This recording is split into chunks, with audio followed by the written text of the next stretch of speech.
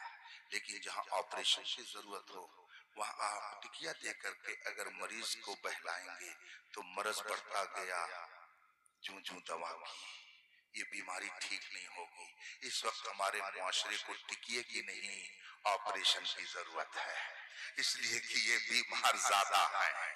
اونٹ رے اونٹ تیری کون سی کلسی تھی، جس ماں باپ نے اسے پیدا کیا، جس ماں کی ممتا نے زندگی بھر اس کو اپنے کندھے پر لیے رکھا.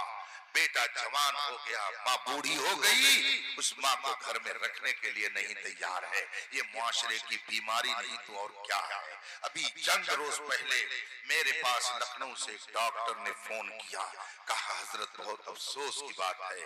میں نے کہا کیا ہوا؟ تو اب اس نے بتایا کہ میرے بڑے بھائی حج کرنے کے لیے گئے، مگر انہوں نے اپنی ماں سے، میری والدہ سے، میری سگی ماں ہے وہ میرے سگے بڑے بھائی ہیں، وہ حج پہ گئے مگر انہوں نے اپنی ماں سے ملاقات تک نہیں کی. میں نے کہا وہ حج کرنے نہیں، وہ پکنک پر گیا ہے. اگر ماں کی آہ نکل گئی تو اس کا حج بھی برباد ہو جائے گا، اس کی زندگی بھی برباد ہو جائے گی. وہ کیسا کلیجے والا بیٹا ہے کہ حج بیت اللہ کے لیے جا رہا ہے اور اپنی ماں سے ملاقات بھی گوارا نہیں کرتا ہے. اگر معاشرے میں ایسے بیٹے ہوں گے تو معاشرے کے لیے ٹیبلٹ نہیں آپریشن کی ضرورت پڑے گی. اس لیے کہ یہ وہ بیماری ہے کہ جو ٹکیے سے نہیں جانے والی ہے، آپریشن سے جانے والی ہے. کتنے افسوس کی بات ہے. معاشرہ جب برائیوں میں اس طرح سے ملوث ہوگا تو اب اس کے لیے علاج کرنا پڑے گا. یہ علماء، یہ ڈاکٹر ہیں، یہ ڈاکٹر ہیں، یہ حکیم ہیں، یہ طبیب ہیں، یہ سمجھتے ہیں کہ ہمیں کیسے علاج کرنا ہے. حضرت مفتی شہزاد عالم صاحب بہترین سرجن ہیں. وہ جب آپریشن کرتے ہیں تو بہت ہی خوبصورتی کے ساتھ کرتے ہیں، اور جتنے بھی جراثیم اور جتنے بھی میل کچیل اور مواد، چاہے وہ وہابیت کے ہوں، چاہے وہ یزیدیت کے ہوں، چاہے وہ نجدیت کے ہوں، چاہے دیوبندیت کے ہوں، چاہے رافضیت و مولائیت کے ہوں، کیسے بھی مواد ہو آپریشن کر کے وہ نکال کر باہر کرنے کا کام کرتے ہیں. اس لیے ان سے ناراض نہیں ہونا چاہیے بلکہ ان کا احساس آنا چاہیے کہ یہ ہمارے معاشرے سے برائیوں کے خاتمے کے لیے جدوجہد ہے. مجھ سے نہیں بلکہ میری آبادی میں ایک مرتبہ حضور محدث کبیر آقا نعمت شہزادہ اسد الشریعہ ممتاز الفقہاء سلطان المناظرین علامہ ضیاء المصطفیٰ صاحب قبلہ دامت برکاتہ العالیہ، اللہ انہیں عمر طویل عطا فرمائے. وہ عالم اسلام کے لیے اللہ کی نعمت ہے. اس وقت پورے ہندوستان میں اہل سنت و جماعت کے سب سے بڑے عالم اور سرمایہ اہل سنت کا نام علامہ ضیاء المصطفیٰ محدث کبیر ہے. 95 سال کی عمر کو پہنچنے کے باوجود اگر دینی رہنمائی کی ضرورت پیش آتی ہے تو اپنے مستفیدین کو وہ فائدہ پہنچاتے ہیں، اپنے تلامذہ کو اپنے علم سے نوازتے ہیں. اللہ ان کی عمر دراز فرمائے. وہ ہندوستان کا وقار ہے، اہل سنت کا سرمایہ ہے، اہل سنت کی آبرو ہے اور اسلاف کی امانتوں کے محافظ ہیں. انہوں نے میرے محلے میں خطاب کرتے ہوئے ایک موقع پر فرمایا کہ میں یہ چاہتا ہوں کہ میں تنہا جنت میں نہ جاؤں، تم سب لوگوں کو اپنے ساتھ لے کر کے جاؤں، تم یہ گارنٹی دو کہ ہم مسلک اعلیٰ حضرت پر ہی رہیں گے تو میں گارنٹی دیتا ہوں تم سب کو جنت میں نصیب ہوگا جانا۔ اللہ تبارک و تعالی ہم سب کے ایمان عقیدے کی حفاظت فرمائے اور شریعت مطہرہ کے مطابق زندگی گزارنے کی سعادت عطا فرمائے۔ وآخر دعوانا ان الحمدللہ رب العالمین۔ السلام